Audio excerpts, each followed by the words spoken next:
Hi everyone, welcome back to Dr. Christian Schubert's channel. My name is Wenxi, I'm a patient of Dr. Schubert. Today we are going to make a video in English about periodontitis. Good afternoon, Dr. Schubert. Thank you for making this video with me to raise the public awareness of periodontitis. The background of making this video is that I got periodontitis treatment last year, and I think it helped me a lot. So in this video, I'm going to share my own experience with all of you, and we're also going to use my diagnosis.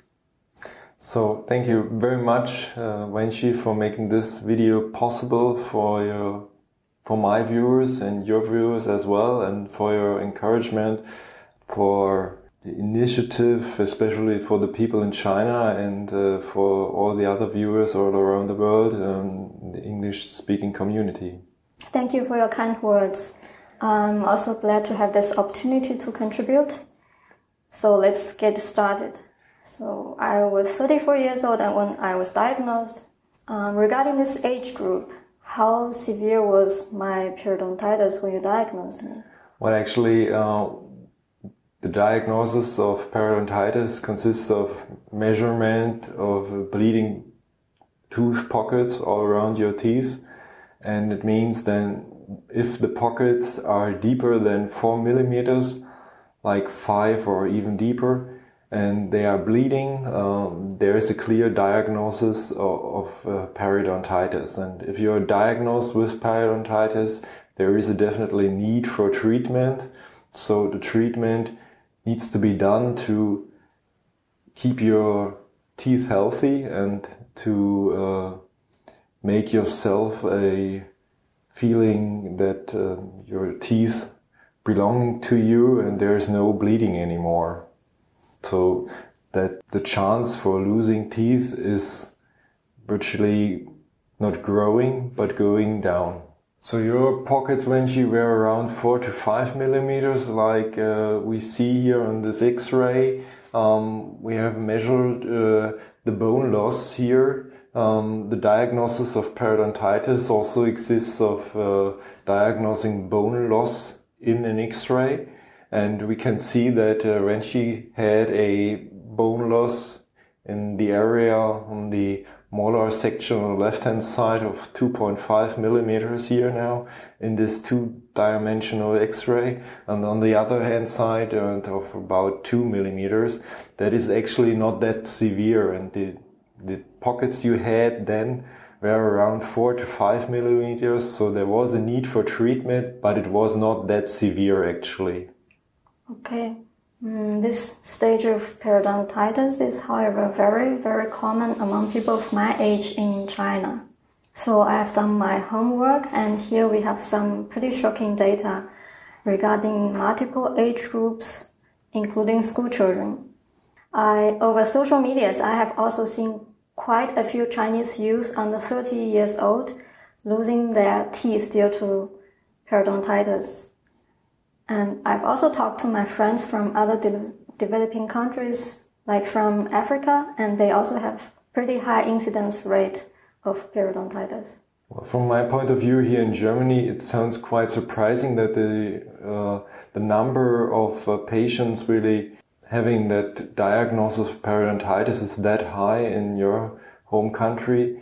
Here in Germany, there are patients that are diagnosed with periodontitis in this younger age group as well, but there are not that many. The main diagnosis for periodontitis comes with an age of 50 years old and older, and then there we have a number of about 50 or upper percentage of this kind of diagnosis in the age group. So other than losing teeth, what other negative impacts does periodontitis have on a person's health? Could you briefly talk about it? Well, thank you, of course, and it is a very important thing to know. And we know today that periodontitis has a clear impact on diabetes, chronic diseases, and also arteriosclerosis. And this means that these effects on these diseases, we have a clear impact when we treat this periodontitis properly, that the patients will feel much better and being much better with their original disease as well. So we can do something like more preventing their teeth, you know. And it's also shows a positive outcome on other diagnoses like depression and overall health as well. Cool. And actually from my own experience, I have a lot to share. Shortly after my treatment last year, I started to feel much better.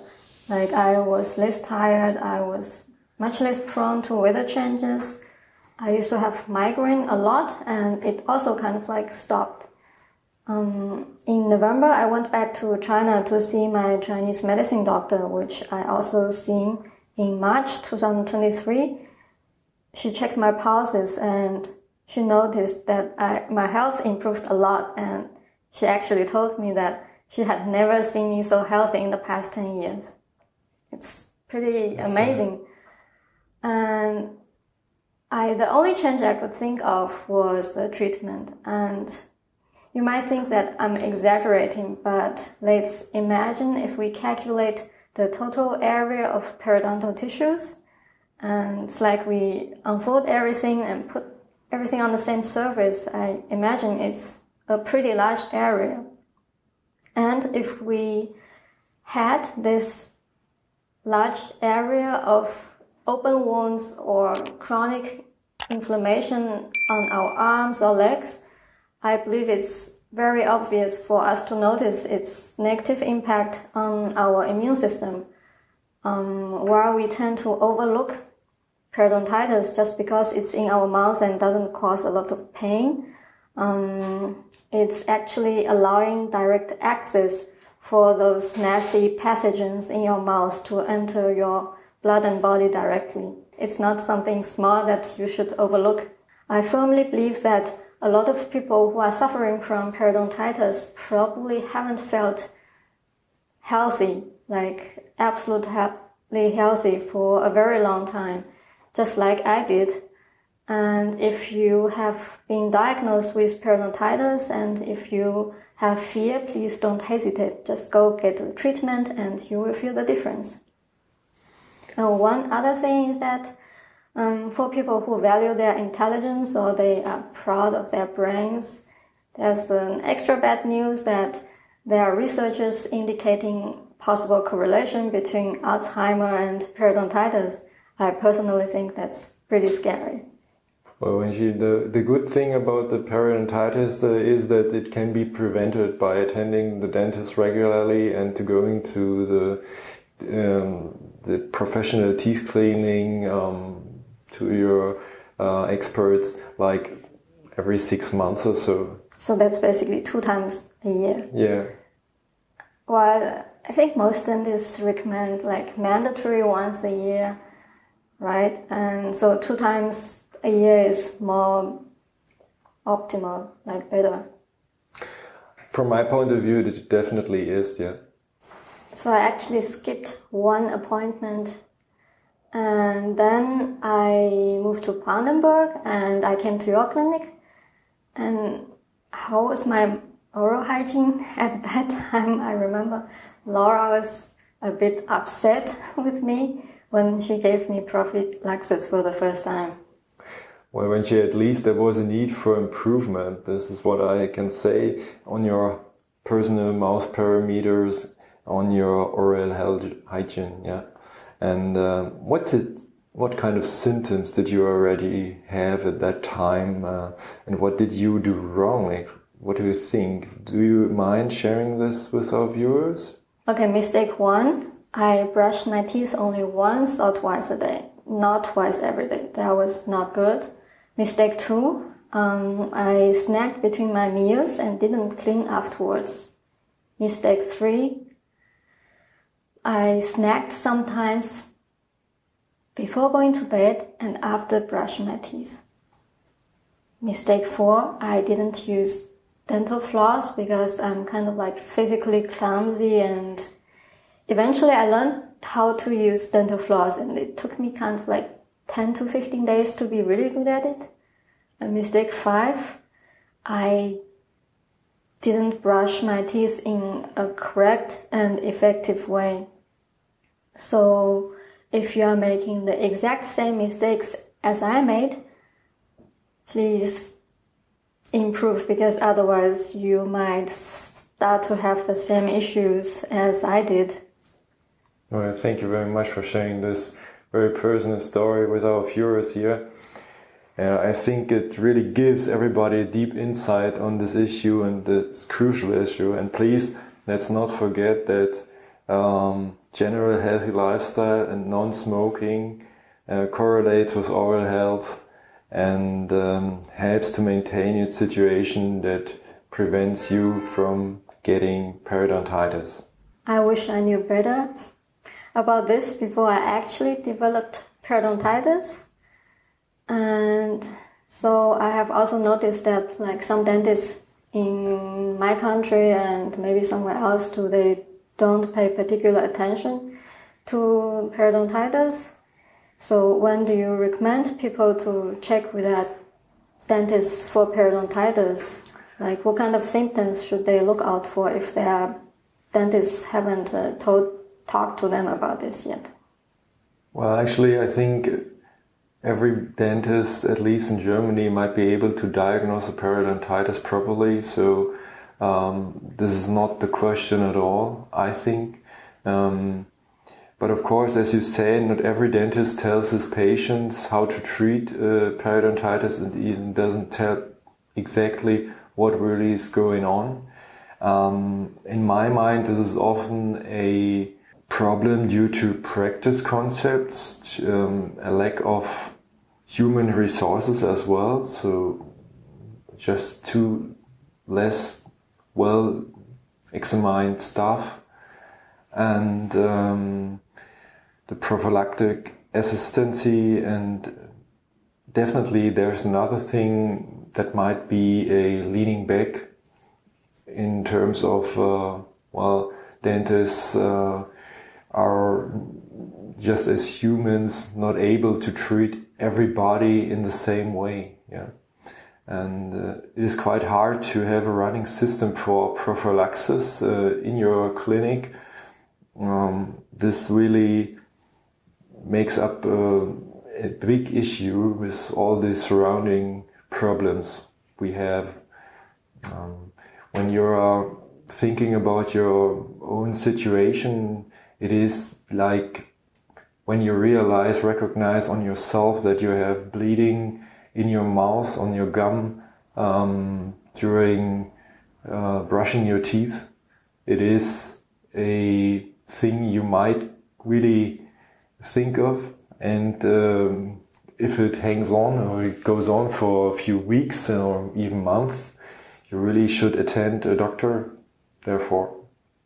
I also learned that smokers don't often have bleeding gums due to the effect of nicotine, right? So they really have to pay more attention to the rest of the symptoms other than gum bleeding.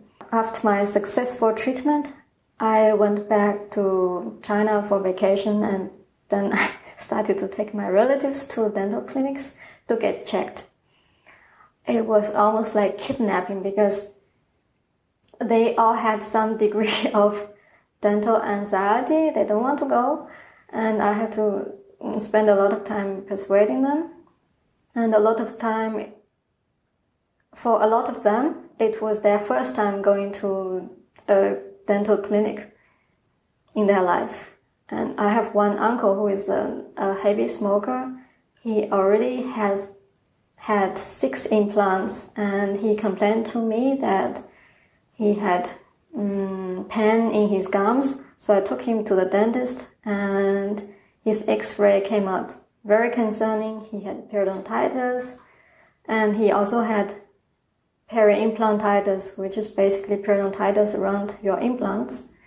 And his new dentist was very upset with this situation, and was also very upset with his previous dental clinic because they apparently didn't offer him any dental education. Eventually we had to extract another 3 natural teeth from him, and he's still waiting for healing and further treatment. Actually, I talked to a lot of people and they have this misunderstanding of if you get implants, the implants would solve everything, all the problems, because they think, okay, implants are ceramic or titanium and they're kind of like almost bulletproof. And if you screw them into your bones, nothing will happen again. But they forget that their bones are very prone to inflammation. Their bones are not bulletproof. Yeah, that happens to me as well when we come together with new patients here. So as you mentioned earlier that in Germany, you have a kind of like lower periodontitis incidence rate, like among age group about 50 years old, it's around 50% to 60%. But in China, we have like 90% between age group of 40 to 60. There's a huge gap. What do you think German people are doing right and what German dentists are doing right about this?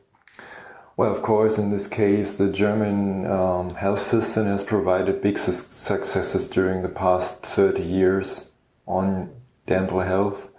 And for instance, the dental clinic I'm now running here has an own prophylaxis room for now more than 30 years. And we are now running prophylaxis in many rooms during our sessions here. And this makes the overall difference, I think. There are also patients who do not care in Germany. So the thing is that everybody in Germany has to pay the professional teeth cleaning sessions on her own, and so not everybody is attending. And when a diagnosis of periodontitis really comes, then the insurance starts to pay. But until then, that is just private payment. So this really is a thing. And before this, the statutory health insurance covers checkup every 6 months. I think this really helps. Like these free checkups can lower the barrier of getting diagnosis. Because in other places or in other countries, you might also have to pay for even going to get a regular checkup. Yeah. And I also think that good dentists, like in every country, if they care about their patients, they will try their best to keep a patient's natural teeth until it's impossible. The good dentist will not go to the patients, say, hey, let's pull out your good teeth and replace them with implants. No, I don't think that works this way. I'm with you. I'm definitely with you.